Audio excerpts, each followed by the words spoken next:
All right, Salakia, my other phone, pretty much, ran out of storage, so I'm gonna finish off on my other phone. So I believe we left off at Proverbs chapter 14 and verse 12, because this is a precept going to what I was reading in Ecclesiastes chapter 5 and verse 3, I believe, where it talks about how don't follow after your own heart or follow after your own way, all right? Because if following your way, that's ultimately going to lead you to destruction. All right, the scriptures say, my thoughts are not your thoughts. My ways are not your ways, all right? So we're supposed to be following the blueprint that the Lord has given to us, not how we feel, not how we want to do, or the things that not doing the things that we want to do, rather, all right? So this is Proverbs chapter 14 and verse 12. And it says, there is a way which seemeth right unto a man, but the end thereof are the ways of death. All right? So here it is, you got a lot of our people out here, being self-willed. And they think that, them following what their heart says do is the right way. But the scripture just says, there's a way that seemeth right to a man, but the ways thereof are the ways of death. So here it is, a lot of our people, are going to get put to death for following after their own heart. All right?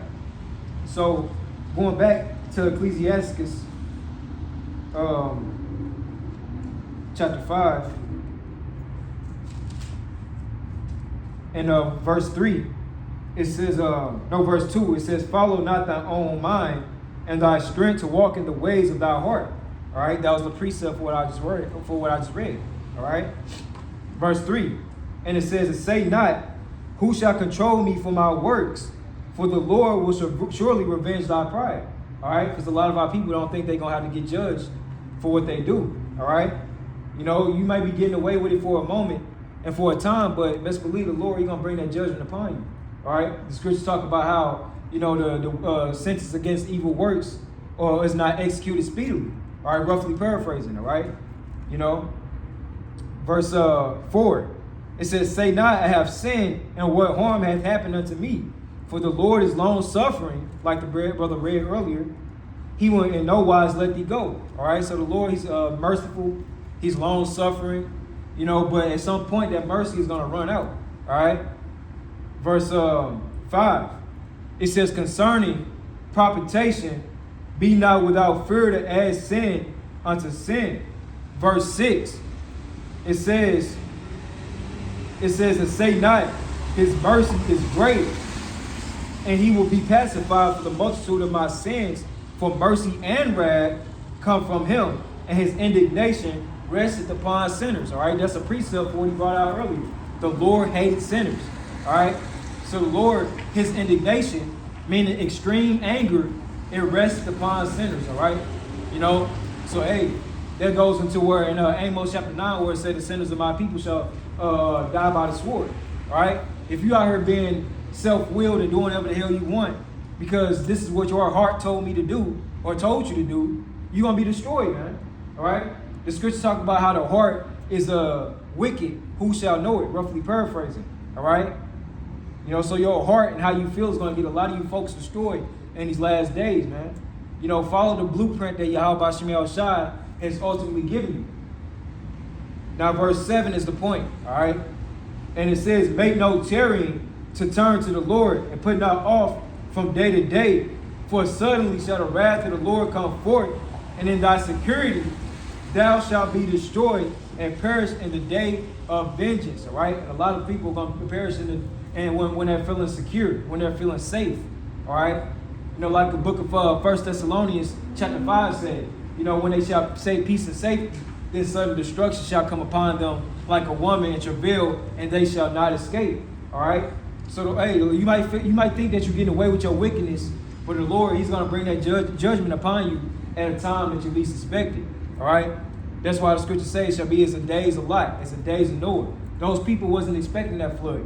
All right? Those people wasn't expecting that fire to come upon Sodom and Gomorrah. All right? So these people here in Babylon the Great, just like they're out here shopping and going to doing whatever the hell they want to do. All right? They're not going to be expecting it when Yahweh Shai come, all right? They're not going to be expecting it when these countries send their nukes over here to destroy America, Babylon the Great. All right? They not going to be expecting it when this dollar collapse, because the dollar collapse is coming. All right? This economy is going to collapse. You people going to bug the hell out because you didn't take heed to the warnings. We was trying to tell you for so long that these signs was coming, but you didn't listen. All right? So hey, these are times that's coming. You people, you're not going to be expecting it. And you're going to be destroyed in your security. All right? So you got something else you want to bring up? I got an excellent one. Right. Short, Proverbs chapter 3 and verse 7. Be not wise in thine own eyes. Fear Yahweh Bashem Yahushua and depart from evil. And it continues. But, Be not wise in your own eyes, man. And that's what a lot of people do. They're wise in their own eyes. All right, they're following after what they feel and how they think. All right, rather than what the Lord said do. All right, the scriptures say, like I mentioned earlier, the Lord said, my ways are not your ways, neither are my thoughts your thoughts. All right, so hey, follow whatever Yahweh Bashem Yahushua told you to do. All right, He gave us a blueprint of what we shall do to live. All right, and that's ultimately, to keep the laws, statutes, commandments to the best of your ability, have faith. All right, and have works. All right, the 2 Corinthians chapter 9, like I read earlier, it said those that shall be saved and those who are saved shall be saved by their works and by their faith whereby ye have believed. All right, so if you ain't got nothing else, I'll probably just close out with that since we don't like, come on. So I'm gonna end off with that. This is gonna be part 2 to the lesson when it's uploaded. Lord willing, you brothers and you sisters out there were edified. And as always, we want to give all praises, honor, and infinite glory to Yahweh, by Hashem, Yahushai, by Hashem, Ruach HaKodesh, for giving us the spirit to do this lesson. And shalom to you brothers that's out there pushing the truth and sincerity. Shalom.